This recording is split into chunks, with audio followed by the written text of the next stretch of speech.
विमान प्रवास म्हटलं की पहिल्यांदा जाणाऱ्या अनेकांच्या पोटात शब्दशः गोळा येतो. कारण विमान हवेत झेपावतो तेव्हा अनेकांची घाबरगुंडी उडते. पण सध्या एअर इंडियाच्या एका विमानाचा चक्क बाय रोड अर्थात जमिनीवरून प्रवास चालू आहे. या सबस्क्राईब केले नसेल तर जरूर करा. प्रवास तोही थोडा थोडका नसून थेट मुंबई ते आसाम. आता इथं रस्त्यावरून जाताना गाड्यांना इतका त्रास सहन करावा लागतोय, तिथं तर हे अख्खं प्रवासी विमान आहे. झालाही तसंच. मजल दरमजल करत हे विमान मुंबईहून बिहारपर्यंत पोहोचलं खरं, पण तिथे विमानासमोर खरी समस्या उभी राहिली. या घटनेचा व्हिडिओ सध्या सोशल मीडियावर तुफान व्हायरल होत आहे. हे विमान नेणारी ट्रॉली मोतीहारी भागातील पिपरा काठी उड्डाणपुलाच्या खालून जात असताना विमानाच्या उंचीमुळे ते तिथेच अडकलं.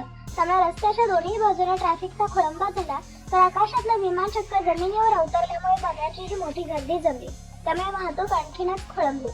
हवेतून प्रवास करताना जेवढ्या अडचणींचा सामना विमानाला करावा लागतो, त्यापेक्षा कित्येक पटींनी जास्त अडचणीचा सामना या विमानाला जमिनीवरून प्रवास करताना करावा लागला. त्याचं झालं असं की हे विमान मुंबईहून आंतरराष्ट्रीय विमानतळावरून आसामच्या दिशेनं निघालं.